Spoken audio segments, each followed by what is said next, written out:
اچھے اثرات پڑتے. آپ کے اور سابق صدر آزاد کشمیر سکندر حیات کے درمیان ہم دیکھتے ہیں اچھی ورکنگ ریلیشن شپ نہیں تھی، اس کی کیا وجہ؟ یہ 90s کی بات ہے جب میں فیڈرل منسٹر بنا کشمیر افیئرز کا. تو وہ ورکنگ ریلیشن شپ کی بڑی وجہ یہ تھی کہ سکندر حیات صاحب کا خیال تھا کہ میں پرائم منسٹر بنوں گا، جبکہ میں یہ سمجھتا تھا کہ آزاد کشمیر کو اس وقت ایک بہت بڑا قداور شخصیت تھے سردار عبدالقیوم خان. تو یہ میری ایک نظریاتی سوچ کے مطابق وہ اس کے لیے زیادہ موزوں تھے. تو پھر میں نے یہ ایفرٹ کی کہ وہ پرائم منسٹر بن جائیں، اور پھر سردار سکندر صاحب کو پریزیڈنٹ بننا پڑا جو کہ اتنی طاقتور حیثیت نہیں رکھتا. تو اس بات پہ ان کے دل میں یہ سردار عبدالقیوم خان اور سردار سکندر حیات کے درمیان جو اختلاف تھا اس میں آپ فریق بن گئے. آپ سردار عبدالقیوم خان کی حمایت کرتے تھے، اس بنا پہ سردار سکندر حیات سے آپ کی نہیں بنی. جی ان کے خیال میں نے ان سے شاید یہ حق چھین لیا کہ وہ پرائم منسٹر بن سکتے تھے اور میں نے ان کو بننے نہیں دیا. میں یہ سمجھتا تھا کہ یہ میرا فیصلہ جو ہے یہ اصولی طور پر کشمیریوں کے لیے بھی اچھا ہے، کشمیر کاز کے لیے بھی اچھا تھا. تو اس لیے میں نے بڑے سوچ سمجھ کے یہ فیصلہ کیا تھا. اور وہ اس پہ یہ تھا کہ نواز شریف صاحب کی خواہش بھی یہ تھی کہ وہ سکندر حیات صاحب بن جائیں، لیکن میں نے حقیقتاً یہ ہے وہ میں نے اپنا اس بارے میں اپنی رائے رکھتا تھا. میں نے ویسے ہی عمل کیا جیسے میں بہتر سمجھتا تھا. اشتیاق احمد عباسی ایک ہمارے صحافی ہیں، آپ نے ان کو ایک انٹرویو دیا اور آپ نے وجہ یہ بیان کی کہ کوئی سڑک کا معاملہ تھا، کسی سڑک کی تعمیر کے حوالے سے آپ کا اور ان کا اختلاف ہوا. نہیں، یہ ایسی باتیں اختلاف کی باتیں نہیں وہ کرتی. وہ انہوں نے ضرور دل میں اس بات کو رنج رکھ لیا جب وہ پرائم منسٹر نہیں بن سکے، اور وہ پریزیڈنٹ تو بن گئے تھے. میں نے ان کو یہ تجویز کیا تھا کہ وہ پریزیڈنٹ بن جائیں، پھر ویسے ہوا. تو اس طرح کی باتیں اختلاف کا باعث نہیں بن سکتی. وہ اپنی طرف سے ہر ممکن کوشش کرتے تھے کوئی نہ کوئی اختلاف پیدا کیا جائے، لیکن میں اس کو اوائڈ کرتا تھا. 1990 بھارت نے جموں و کشمیر میں arm forces special power act کا نفاذ کر دیا، جس سے بھارت کو کشمیریوں پر مزید مظالم کرنے کا موقع مل جاتا ہے. اور کئی سال سے کشمیری حریت پسند یاسین ملک بھارت کی غیر قانونی حراست میں ہیں. 1991 میں جو بھارتی فوجی ہیں وہ جموں کشمیر کے گاؤں میں جا کے پورے کے پورے گاؤں میں جاتے ہیں، عورتوں کو وہاں پر زیادتی کا نشانہ بناتے ہیں. آپ اس وقت منسٹر تھے وفاقی امور برائے کشمیر کے. کیا آپ نے ذاتی طور پہ یہ جو ہیومن رائٹ کی وائلیشن ہوئی وہاں پہ، اس کے حوالے سے بین الاقوامی کسی بھی ادارے پر جا کے ان کا کیس لڑا؟ کہ میں نے کشمیر کاز کے لیے ایک کمیٹی بنا لی تھی جس کو میں خود سپورٹ بھی کرتا تھا. اور وہ جا کے پھر جو یورپین یونین تھی، اسپیشلی یونائٹڈ نیشنز تھا. انسانی حقوق کی وائلیشن ہو رہی ہے سر، تو کوئی روک تو نہیں سکتا تھا کہ اگر آپ فیصلہ کرتے کہ آپ دنیا کا دورہ کرنا چاہتے ہیں اور لوگوں کو بتانا چاہتے ہیں کہ وہاں پہ یہ ظلم ہو رہا ہے؟ یہ میں نے نہیں کیا، کیونکہ میں سمجھتا کہ یہ فارن منسٹری کا کام ہے اور وہی کرتے رہے ہیں ہمیشہ سے. آپ ہیں وزیر برائے شمالی علاقہ جات بھی، ان علاقوں کی بہتری کے لیے آپ نے کیا کیا؟ دیکھیے بڑا سینسٹیو ایریا ہے جو شمالی علاقہ جات ہے. یہ پاکستان کے ساتھ انہوں نے از خود آپٹ کیا تھا، اس کو شامل ہوئے تھے اپنی مرضی کے ساتھ. تو ایک بڑے عرصے سے وہاں پہ انڈر ڈیولپڈ ایریا تھا. وہاں پہ لوگ جو تھے ان کے اندر کافی بڑی انٹرونشنز دوسرے ممالک بھی کرتے تھے. اس میں ہندوستان بڑا پیش رہتا تھا، دوسرے ممالک بھی آ کے انٹروین کرتے تھے. تو میں نے سب سے پہلے کام یہ کیا کہ دوسرے ممالک سے مراد کیا ہے آپ کی؟ دیکھیے وہاں پہ ریلیجس فورسز بھی ڈیولپ ہونا شروع ہو گئی، جن میں مختلف جو تنظیمیں ہیں جو مذہب کی بنیاد پر، آپ سمجھ لیں، میں نام لوں گا تو اچھا نہیں لگے گا، لیکن مذہبی بنیادوں پہ کچھ ممالک جو ہے وہ انٹروین کر رہے تھے. تو آپ نے بہتری کے لیے کیا کہ چلیں میرا سوال تو ہے نا بہتری سے متعلق. بہتری کے لیے کہ سب سے پہلے تو وہاں کے لوگوں کا پاکستان کی حکومت پہ کانفیڈنس بڑا کمزور تھا. اس کی بڑی وجہ تھی کہ یہاں پہ بڑی کوئی نیوٹریلٹی نہیں رکھی جاتی تھی. یہاں یہ گلگت میں میرے وزیر بننے سے قبل بڑی تعداد میں مختلف مسالک کے درمیان فساد ہو گئے تھے جو مذہبی بنیادوں پر ہوئے تھے، جس کی وجہ سے بڑے پیمانے پہ جو ہے وہ فسادات ہوئے، جس کا بڑا نقصان پہنچا. اس نے وہاں کی جو نظم و ضبط اس کو بڑا ڈسٹرب کیا. وہاں پہ جو باہمی ہمانگی تھی مختلف مذاہب کی وہ بھی بڑی اچھی تھی، وہ بھی خراب ہوئی. تو اس کے بعد پھر مجھے بہت ایفرٹ کرنی پڑی کہ اس تمام باہمی ہمانگی کو بتدریج جو ہے آپس میں جوڑا جائے. تو اس سے مجھے پھر کافی کوشش کرنے بڑی کامیابی حاصل ہوئی. تو میں نے بڑے نئے انیشیٹوز لیے اور تقریباً کوئی ایسا علاقہ نہیں جہاں پہ میں نے سڑکوں کو، سکولز ہیں، کالجز ہیں، بجلی کے منصوبے ہیں، ایگریکلچر ہے، فارسٹ ہے، اس کے اندر میں نے بڑی انٹرونشنز کی اور نئے منصوبہ جات دیے جو آج اس کے نتیجے میں آپ ایک نئے جو اب آغاز آپ کو وہاں ملتا ہے. ایک بڑی تبدیلی آئی ہے جو ڈیولپمنٹ کی. اس کا آغاز اصل میں 1990 میں نے رکھا تھا اور بڑا فوکسڈ رکھا تھا اس کا. سردار صاحب یہ اب 93 میں اگر ہم دیکھتے ہیں تو یہ خواہش تھی کہ آپ کو خیبر پختونخوا کا وزیر اعلیٰ بنا دیا جائے، لیکن صابر شاہ پہ اتفاق رائے ہوا، آپ نہیں بنے. کوئی پارٹی کے اندر سازش تھی آپ کے خلاف یا کیا ہوا تھا؟ نہیں، ایسا نہیں تھا. پارٹی کے اندر سے تو مجھے اس وقت نواز شریف صاحب نے مجھے نامنیٹ کیا تھا، لیکن جو ہمارے کولیشن پارٹنرز تھے عوامی نیشنل پارٹی، ان کے خیال میں مجھ سے زیادہ صابر شاہ صاحب ان کو سوٹ کرتے ہیں. وجہ؟ اب وجہ میں نے پوچھنے کی کوشش نہیں کی، لیکن دو وجوہات مجھے نظر آتی ہیں. ایک تو یہ تھے کہ وہ سمجھتے ہیں کہ صابر شاہ صاحب ان کے لیے نرمی اختیار کر لیں گے، میں ذرا مزاجاً ذرا اپنا فرم رکھتا ہوں، سختی رکھتا ہوں، اپنے اصول پہ چلتا ہوں. تو اس لیے آپ کو پتہ ہے کولیشنز میں جب آپ کام کرتے ہیں دوسری جماعتوں سے تو آپ کو کہیں نہ کہیں آپ کو گیو ان کرنا پڑتا ہے. تو میرے لیے مشکل تھا. ان کے خیال میں Nawaz Sharif wanted you to be the chief minister. ایسے تھا. شور. یس. کہاں ملاقات ہوئی، کب پیغام آپ کو؟ انہوں نے مجھے جب فوراً الیکشنز ہوا، الیکشن ہونے کے فوراً بعد 1993 میں انہوں نے مجھے سب سے پہلے کہا کہ آپ یہ چیف منسٹر ہوں گے ہماری طرف سے. تو میں نے ان سے کہا کہ دیکھیے ہماری جماعت عوامی نیشنل پارٹی کی تعداد ہم سے زیادہ ہے، تو پہلی آپشن تو یہ کہ یہ آفر ان کو کی جائے کہ وہ چیف منسٹر بن جائیں، یہ ان کو دیا جائے. تو انہوں نے کہا نہیں، میں نے بات کر لی ہے، وہ اس بات سے اتفاق کرتے ہیں کہ مسلم لیگ جو ہے اس کو وزارت اعلیٰ دی جائے، تو اس لیے یہ فیصلہ ہم نے کیا اور آپ ہوں گے. تو جب میٹنگ کے لیے ہم اسلام آباد پہنچے کوئی 2-3 دن کے بعد، تو وہاں پر پھر مجھے محسوس ہوا کہ جو صابر شاہ کی حمایت ANP کی طرف سے کون کر رہا تھا؟ دیکھیے یہ ANP اپنے اجتماعی فیصلے کے مطابق انہوں نے یہ کہا کہ ان کے لیے سود مند رہیں گے صابر شاہ اور ان سے آسانی رہے گی ان کو کام کرنے کی. تو یہ کوئی لیڈ تو کر رہا ہوگا نا اس گروہ کو، اس دھڑے کو ANP کے. ان کی ساری جماعت کا مشترکہ وہ، کیونکہ ہم ایک ہی جگہ بیٹھے ہوئے میٹنگ کر رہے تھے، تو وہیں پر یہ فیصلہ انہوں نے کر لیا، نواز شریف صاحب کو کنوے کیا. تو بات ہوگی تو ٹھیک ہے. اچھا، آپ پھر بن جاتے ہیں 97 میں جا کے وزیر اعلیٰ، تو پھر کیسے بن گئے؟ یہ بڑی دلچسپ بات ہے کہ اس بات کی بھی لیڈ جو ہے وہ عوامی نیشنل پارٹی نے لی کہ اس دفعہ جو ہے وہ وزارت اعلیٰ میری کہ وہ ان کو ہونا چاہیے، وزیر اعلیٰ ہم ان کو بنائیں گے. کیوں؟ ان کے خیال میں حالات جو تھے وہ اس طرف جا چکے تھے کہ وہاں پہ ایک مضبوط آدمی کی ضرورت ہے، ایک مضبوط حکومت کی ضرورت ہے، اور یہ ان کے خیال تھا. اور انہوں نے اس بارے میں نواز شریف صاحب سے بھی کہا، نواز شریف صاحب کا اپنا بھی خیال یہ تھا کہ میں ہوں. تو اس طرح سے وہ دونوں جماعتوں کا جو آپس میں کولیشن تھی اس سے اتفاق کرائے ہوں. اگر یہ میں سوال ایسے کروں کہ اگر 93 میں نواز شریف کے فیصلے کو ANP مان لیتی تو آج خیبر پختونخوا کی سیاسی صورتحال کیا ہوتی؟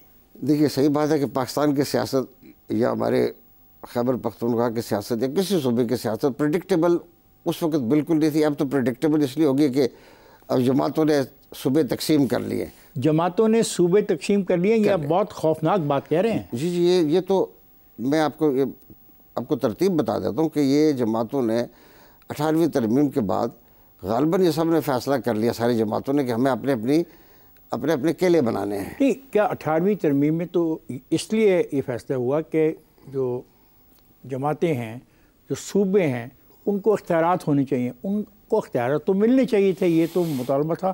آپ 18ویں ترمیم کو اس حوالے سے دیکھتے ہیں جو آپ کہہ رہے ہیں؟ جی میں اسی حوالے سے دیکھتا ہوں، اب دیکھتا ہوں، اور وقت نے ثابت بھی ویسے کیا ہے کہ 18ویں ترمیم کے بعد صوبہ سندھ جو ہے وہ پیپلز پارٹی کے پاس جا چکا ہے.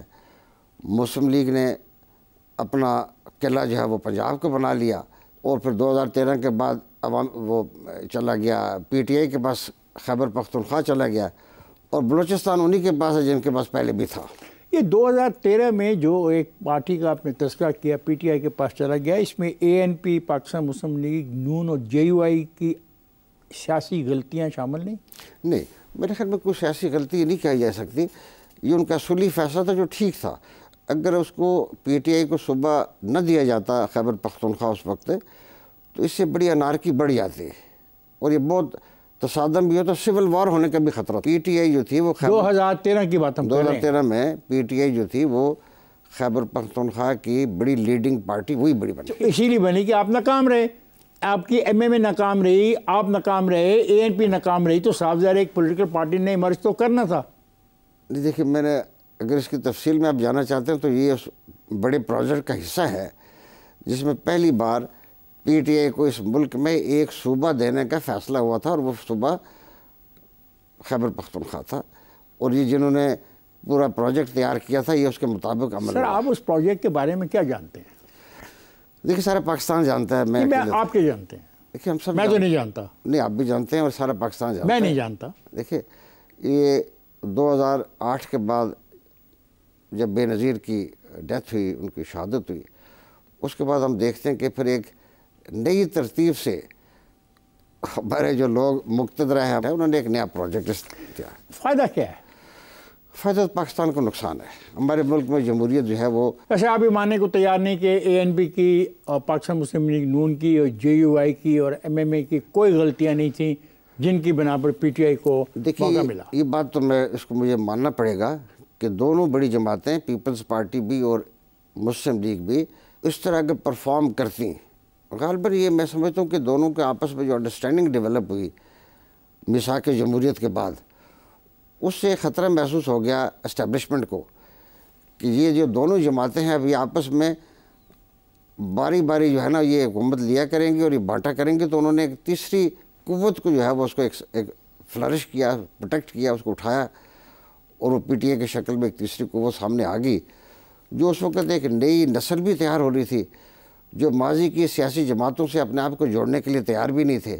وجہ تو ہوئی نا. دیکھیں بہت بڑی وجہ یہ ہے کہ پچھلے 88 کے بعد یا 90 کے بعد آپ سمجھ لیں، زیادہ بہت موضوع ہوگا، 1990 کے بعد ملک میں جو نیا سیاسی نظام رائج ہوا اس میں 2 پارٹی سسٹم ہو گیا. دو جماعتیں آ گئی، مسلم لیگ بھی اور پیپلز پارٹی. دونوں جماعتوں کے درمیان ملک. اس سے نقصان کیا تھا؟ عوام کو کیا نقصان تھا؟ دیکھیے عوام مطلب آپ ڈیلیور نہیں کر پائے نا. اگر 2 پارٹی سسٹم تھا تو آپ کو تو ڈیلیور کرنا چاہیے تھا. دونوں جماعتیں اس لحاظ سے جہاں تک عوام کی توقعات کا تعلق ہے یہ ڈیلیور کرنے میں بھی ناکام ہوئی اس حد تک جس تک ہونا چاہیے تھا. اور جس طرح پاکستان کو جہاں جانا چاہیے تھا ہم نیچے جا رہے ہیں، اوپر نہیں گئے. سردار صاحب میں جا رہا ہوں بریک پر، بریک سے واپس آ کے گفتگو کے سلسلے کو جاری رکھیں گے. خواتین حضرات میں جا رہا ہوں بریک پر، جائے گا نہیں، ہمارے ساتھ رہیے گا. Welcome back. خواتین حضرات بات ہو رہی ہے مہتاب خان عباسی سے. آئیے گفتگو کے اس سلسلے کو جاری رکھتے ہیں. کیا آپ ہزارہ صوبہ بنانے کی حمایت کرتے ہیں؟ میں واحد آدمی ہوں اپنے صوبے سے جو ہزارہ صوبے کے لیے حمایت نہیں کرتا تھا. میں نے سرعام اس کے حق میں بات نہیں کی. میں نے بلکہ مخالفت اس لیے بنیاد پہ کی کہ میں یہ سمجھتا تھا کہ ہزارہ کی بنیاد پہ صوبہ بنانا یہ اصل میں خیبر پختونخوا کے مستقبل کو اور پاکستان کے مستقبل کو بڑا نقصان پہنچے گا. اور اس کا نتیجہ ہم دیکھتے ہیں کہ مطلب یہ بات کلیئر ہوگی نا. آپ ذاتی طور پہ بطور سردار مہتاب خان عباسی ہزارہ صوبہ بنانے کی مخالفت کرتے ہیں، یہ بات سمجھ آ گئی. 18ویں ترمیم میں فیصلہ کرنے والوں نے فیصلہ کر لیا تھا کہ ہر پارٹی کو ہر صوبے میں اقتدار دے دو. تو پھر ہزارہ صوبہ کا جو مسئلہ ہے اس کے پھر حامی کون تھے؟ 18ویں ترمیم میں جب ہزارہ کے صوبہ سرحد کا نام خیبر پختونخوا رکھا گیا اس میں ایک بڑا ریئیکشن آیا ہزارہ کے اندر. یہ 2010 کے بعد آیا، اسی وقت اس کے 1-1.5 مہینے کے اندر. تو اس وقت یہ مطالبہ اس لیے پکڑا گیا کہ یہ 18ویں ترمیم میں ترمیم جو ہوئی صوبہ سرحد کے نام کی تبدیلی کی، یہ عوامی نیشنل پارٹی کے دباؤ پر ہوئی. تو جس سے پھر ریئیکشن پیدا ہوا کیونکہ ہزارہ کے لوگ یہ سمجھتے ہیں کہ انہوں نے پاکستان بنانے میں اور صوبہ سرحد کو پاکستان میں شامل کرنے کے لیے سب سے بڑی قربانی دی ہے. تو اس لیے یہ ایک ریئیکشن تھا ان کا. آپ کو گرفتار کیا جاتا ہے گندم سکینڈل میں، کتنی پیسے کمائے آپ نے اس سکینڈل میں؟ مجھے 20 سال لگے ہیں اپنی جان اسے نجات حاصل کرنے میں. 20 سال. تو پیسہ بھی اتنا کمایا ہوگا نا کہ 20 سال لگے. اگر وہ کوئی پیسہ میں نے کمایا تھا تو وہ میری کھال کھینچ کے بھی نکال لیتے مجھ سے. 14 سال سزا ہوئی، 20 ملین جرمانہ ہوا، کوئی بڑا ہی کام کیا ہوگا آپ نے. یہ ایسا کام تھا جس میں حکومت صوبہ سرحد کا 1 روپیہ بھی نہیں لگا. یہ سارا ایک جعل سازی تھی، ایک جعلی کام تھا، اور مجھے صرف سزا دینے کے لیے کام ڈھونڈا گیا تھا۔ وہ جعلی کام میں آپ کے دستخط کہاں سے آ گئے ہوں؟ کوئی دستخط نہیں تھا، کیسے فیصلے کیسے؟ کوئی فیصلے میرے شامل تو نہیں۔ پھر کیس کیا تھا؟ دیکھیے اس ملک میں کیس بنانا کون سا مشکل بات ہے؟ کیس کیا تھا؟ کیس یہ تھا کہ میں نے صوبہ سرحد میں مہنگی گندم جو ہے وہ پرائیویٹ سیکٹر سے خریدی۔ کیوں خریدی؟ دیکھیے خریدنے کے فیصلہ تو ہمارے سے پہلے ہو چکا تھا، مجھ سے پہلے، کہ صوبے میں یا ملک بھر میں کوئی بھی صوبہ پرائیویٹ گندم منگوا سکتا ہے پرائیویٹلی، اگر اس کو گورنمنٹ اجازت دے گی اور اس کو فورن ایکسچینج نہیں، مرکزی حکومت اجازت دے گی اور فورن ایکسچینج دے گی۔ تو ظاہر ہے کہ کسی صوبے کو یہ اجازت نہیں تھی کہ وہ اپنا امپورٹ کرے، تو ہمارے صوبے میں فیصلہ مجھ سے پہلی حکومت نے کر لیا تھا۔ کون تھا اس وقت وزیر اعلیٰ؟ اس وقت آفتاب شیرپاؤ صاحب تھے۔ انہوں نے کیا، ان کو سزا ہوئی اس کیس میں؟ نہیں، یہ فیصلہ مجھ سے پہلے کیبنٹ نے کر دیا تھا۔ آپ اس کابینہ کے فیصلے کو رد بھی کر سکتے تھے؟ دیکھیے ہمیں ضرورت اس لیے تھی کہ ہمارے صوبے میں گندم کی کمی تھی، اور پورے پاکستان میں گندم کی کمی تھی، اور اس کمی کو پورا کرنے کے لیے آپ نے سودا کیا، اور اس سودے میں آپ نے خربوں روپے کمائے۔ ہمارا یہ ایک بڑا دلچسپ پروسیس تھا، جس میں حکومت خیبر پختونخوا کا کوئی پیسہ نہیں لگا۔ یہ تمام جو وہاں کی فلور ملز تھیں، انہوں نے ایک اپنا کنسورشیم بنایا، اور وہ گورنمنٹ کی سپرویژن میں انہوں نے یہ خریداری کی تھی۔ تو اس میں یہ بات بھی ریکارڈ پر ہے کہ اس میں میرا کوئی دستخط نہیں۔ سرخ رنگ کی گندم خرید لی اور سفید رنگ کی گندم نہیں خریدی، یہ کیا ہے؟ یہ آپ جب کسی کی گردن میں آپ فدا ڈالنا چاہتے ہیں تو یہ سرخ اور سفید، تو پھر یہ جھگڑے چلے گئے۔ آپ نے 12 اکتوبر 1999 کے بعد نواز شریف کے ساتھ اٹک جیل میں قید میں رہے۔ اب یہاں پہ مجھے نہیں پتا کچھ آپ شیئر کرنا چاہیں گے یا نہیں کرنا چاہیں گے واقعات۔ ہمیں سمجھ نہیں آتی ہے کہ ولی خان نے ایک آپ کو چھوٹا سا ٹرانسسٹر ریڈیو کیوں بھیجا، کیا وجہ تھی؟ دیکھیے ولی خان چونکہ خود جیل میں رہ چکے ہیں، بہت دفعہ رہے ہیں، تو ان کو یہ پتہ ہے کہ جیل میں قیدیوں کو کوئی خبریں سننے کی سہولت حاصل نہیں ہوتی، تو انہوں نے خاص طور پر مجھے یہ ٹرانزسٹر بھیجا تھا۔ کس کے ہاتھ بھیجا؟ کوئی یہ ہمارے مرحوم اعظم ہوتی کے بیٹے کے ذریعے مجھے بھجوایا تھا، اور یہ کہا تھا کہ یہ خبریں سننے کے لیے آپ کے پاس اس سے بڑی اپرچونٹی کوئی نہیں۔ اور وہ بڑے خبریں BBC اس زمانے میں لگا کرتا تھا، وہ بڑی خبریں دیا کرتا تھا، وہ ٹرسٹ وردی خبریں سمجھ جاتی تھی، اور ایسا وائس آف امریکہ، تو وہ پھر ہمیں ایک سورس ملتا تھا خبریں سننے کے لیے۔ تو اٹ واز کائنڈ آف ہم، انہوں نے اس بات کو یاد رکھا، اور مجھے اس سے یہ ثابت بھی ہوتا ہے کہ میرے تعلق جو ہیں وہ نظریاتی طور پر بے شک فرق بھی ہوں، لیکن ذاتی تعلق میں ہمارے ایک دوسرے سے بڑے احترام کا رشتہ بھی رہا ہے۔ اب آپ 18ویں ترمیم کی بڑی مخالفت کر رہے تھے۔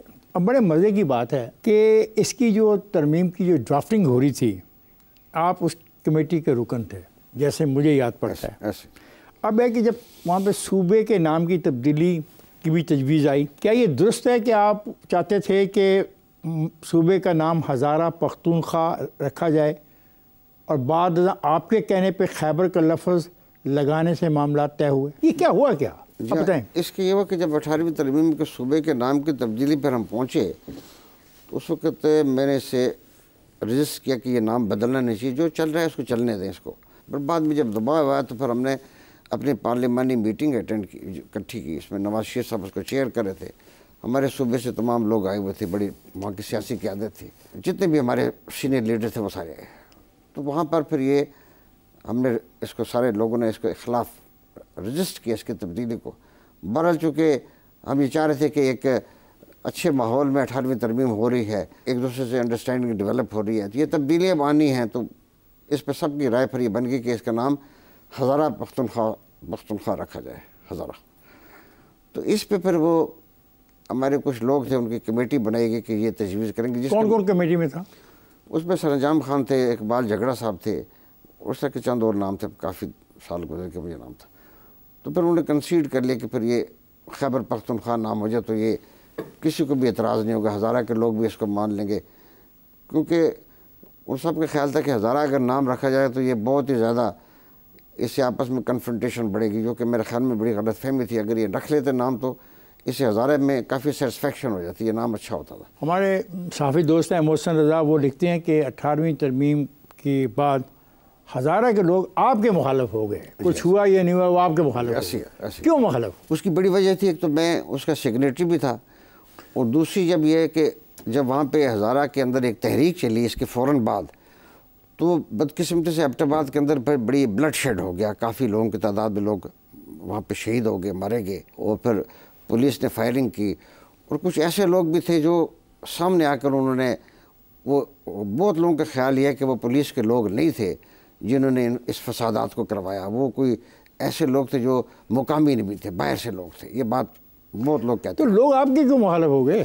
اس لیے کہ ایک دو وجہ سے میں نے آپ ایک تو دہشت کیا آپ نے 18ویں ترمیم پہ بھی کیا، پر دوسرا کہ میں ہزارہ صوبے کے حق میں نہیں تھا، اور میں اس کے کھل کے میں نے اس کا ان سے اختلاف رائے کیا. جتنی ٹورزم کی فیسلٹیز وہاں پہ ہیں، جتنی سہولتیں اس جگہ پہ ہیں، تو یہ تو دنیا کے یورپ کے کسی ملک کے مقابلے میں بھی کھڑا ہو سکتا ہے. کیا یہ ٹھیک نہیں ہے؟ یہ بالکل درست بات ہے کہ ہزارہ ڈویژن میں بے پناہ ٹورزم کے اپرچونیٹیز ہے، جو بہت بڑا سیکٹر بنتا ہے، اور پاکستان کا سب سے بڑا ٹورسٹ ایریا جو ہے وہ ہزارہ ڈویژن ہے. سردار صاحب، آپ سے بات چیت کا سلسلہ جاری رہے گا. میں ذرا ایک بریک لے لوں. خواتین حضرات، میں جا رہا ہوں ایک بریک پر، جائے گا نہیں، ہمارے ساتھ رہے گا. Welcome back. خواتین حضرات، آپ سن رہے ہیں ہماری گفتگو، اور مہمان ہیں مہتاب عباسی صاحب. اس گفتگو کے سلسلے کو ہم جاری رکھتے ہیں. کیا آپ احمد ولی خان کے اس موقف کی حمایت کرتے ہیں کہ خیبر پختونخوا کا نام تبدیل کر کے صرف پختونخوا رکھ دینا چاہیے؟ میرے خیال میں ہمارے پاکستان کو اب ان چیزوں کی ضرورت نہیں ہے. بدقسمتی سے خیبر پختونخوا کا نام بدلنے کے بعد یہ عوامی نیشنل پارٹی کو بڑا نقصان یہ پہنچا، ان کی سیاست ختم ہو گئی، اور اس کے بعد وہ پھر نام بدلنے کے بعد وہ بالکل بیٹھ کے رہ گئے. مطلب ان کی ساری سیاست نام پر تھی، ترقیاتی کاموں پہ نہیں تھی، عوام کی بنیادی خدمت پہ نہیں تھی، نام مانا گیا. لیکن سر، ان کی قربانی بہت ہے. جو طالبان نے ان کے ساتھ کیا، جو ٹی ٹی پی نے ان کے ساتھ کیا، ان کے خاندانوں کے خاندان ختم کر دیے. اس پہ تو آپ اس پہ تو میں آپ کو یقینی طور پہ کہتا ہوں کہ ہمارے صوبے میں عوامی نیشنل پارٹی کی جو سیاسی جمہوری جو جدوجہد ہے، اس کے ان کی کنٹریبیوشنز کو، ان کے ایفرٹ کو ریکگنائز کرنا پڑے گا. آپ نے 2013 میں خیبر پختونخوا میں مخلوط حکومت بنانے کی میاں نواز شریف اور مولانا فضل الرحمان کی مشترکہ خواہش کی مخالفت کی. کیا یہ آپ کا موقف غلط ثابت نہیں ہوا؟ دیکھیے، حالات تو یہ بتاتے ہیں کہ یہ فیصلہ غلط تھا، لیکن اصولی طور پر میں سمجھتا ہوں کہ درست فیصلہ تھا. کیا اصول تھے آپ کے؟ دیکھیے، اصولی طور پہ جس جماعت کو اکثریت ملتی، اور نواز شریف صاحب، آپ کو میں وضاحت کر دوں، ان کی یہ خواہش تھی کہ جو اکثریتی جماعت ہے اسی کو دیا جائے، اور وہ اس میں شامل تھے میرے ساتھ. ہم دونوں کا اتفاق تھا کہ پی ٹی اے اکثریتی جماعت ہے، اس لیے اس کو یہ دینا چاہیے. میرا خیال ہے یہ بات آپ نے بعد میں سوچی ہے. نہ آئی ایشور یو ون تھنگ، میں آپ کو یقین سے کہوں گا، جس وقت بیٹھ کے بات کر رہا ہوں، یہ یقینی بات یہ ہے کہ پہلے لمحے سے ہمارا یہ اتفاق تھا کہ یہ اکثریتی جماعت ہے، ان کو موقع ملنا چاہیے. آپ کے دور گورنری میں آرمی پبلک اسکول پشاور پہ حملہ ہوا، جس کے بعد آپ نے گورنر ہاؤس پشاور میں آل پارٹیز کانفرنس کی میزبانی کی.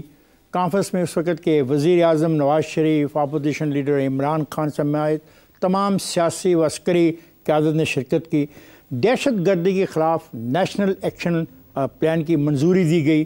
کیا پشاور واقعہ میں ملوث تمام ملزمان کو کیفر کردار تک پہنچا دیا گیا؟ ہماری جو جنگ ہے، یہ پاکستان آپس میں لڑ رہے ہیں، ہم آپس میں لڑ رہے ہیں. سر، میں ایک واقعے کی بات کر رہا ہوں جس میں ساری قوم اکٹھی تھی، آپ کے ساتھ تھی، فوج بھی تھی، سیاسی جماعتیں بھی تھیں، بچے تھے، اسکول میں پڑھنے گئے، they were butchered, people were arrested.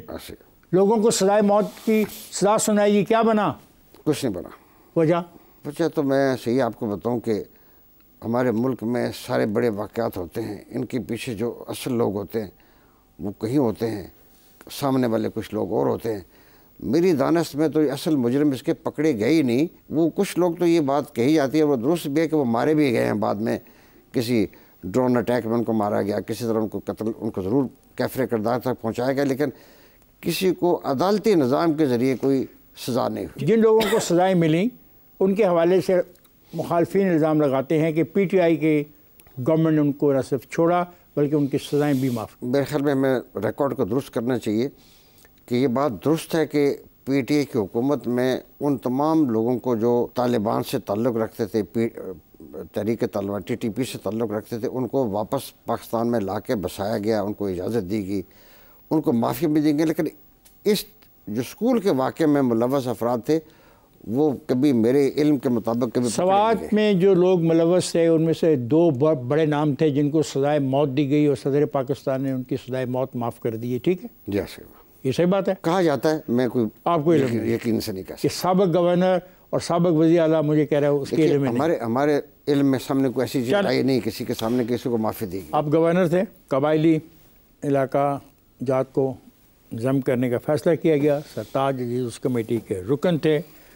آپ نے فاٹا کے فوری مرجر کی مخالفت کی, کیا وجہ تھی؟ جی میں یہ سمجھتا تھا کہ ہسٹوریکلی پاکستان نے جتنے بھی فیصلے کیے مرجرز کے وہ اچھے وقت پہ ثابت نہیں ہوئے. جیسے ہم نے جو مالاکنڈ میں سوات ہے, چترال سٹیٹس ہیں, ان کو مرج کیا, کلات سٹیٹس ہیں, یہ مرج ہوئے تو اس کے نتائج برے نکلتے ہیں.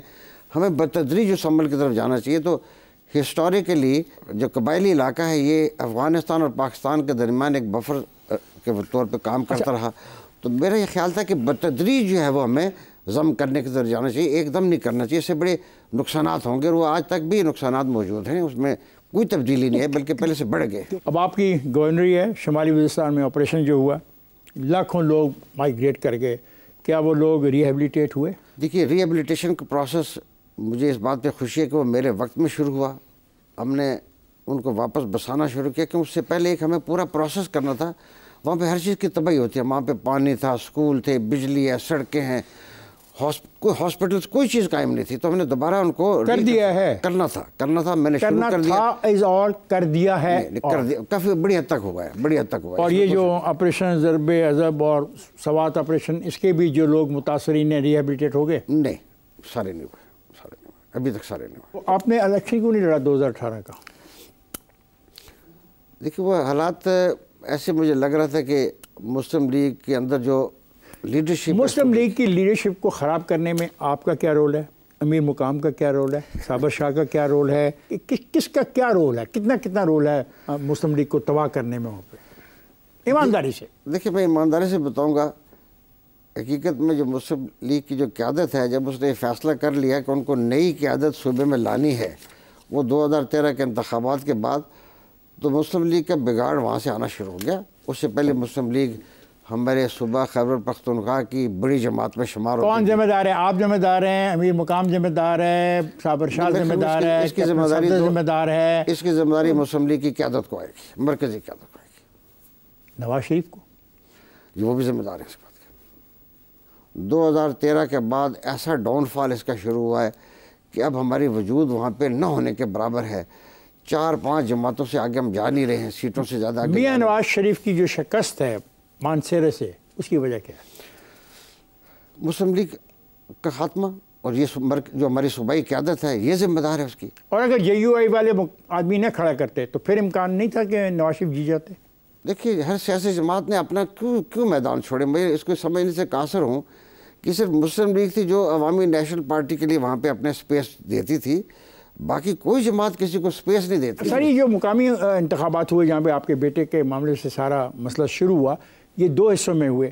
اگر خیبر پختونخوا پورے کے جو صوبائی انتخابات تھے, PDM کی ساری پارٹیاں اگر اکٹھے ہو کے الیکشن لڑتیں تو PTI کو کافی مشکلات کا سامنا نہ کرنا پڑتا. اگر اکٹھے ہو کے لڑتے تو مشکلات کا سامنا بالکل کرنا پڑتا.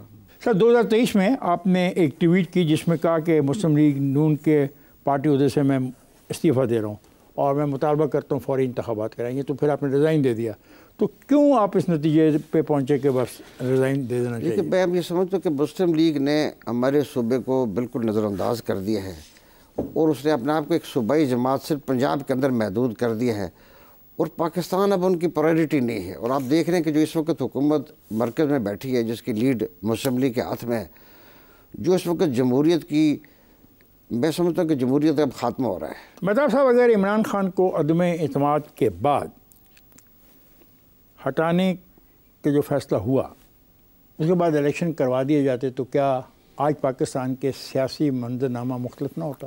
ایسے ہی ہوتا ہے. اگر یہ الیکشن اس کے ووٹ آف نو کانفیڈنس کے بعد اگر نئے الیکشن کروائے جاتے تو میں یقین سے کہہ سکتا ہوں کہ پاکستان کا سیاسی منظرنامہ نہ صرف بہت اچھا ہوتا بلکہ پاکستان بڑے پرامن رہتا, اور آج جو ہم جمہوریت کی تباہی دیکھ رہے ہیں یہ شاید نہ ہوتی. اب آپ کی پارٹی عوام پاکستان پارٹی, یہ دوستوں کا ایک گروہ ہے؟ نہیں, یہ دوستوں کا گروہ نہیں. پاکستان کے جو فکر مند لوگ ہیں اور جنہوں نے اس پاکستان کو بہت کنٹریبیوٹ کیا اپنی اپنی حیثیت میں, اس کی ذمہ داری بھی ہم پہ آتی ہے. اگر اس کی خرابیاں تو اس کے بھی ہم ذمہ دار ہیں جہاں تک ممکن ہے.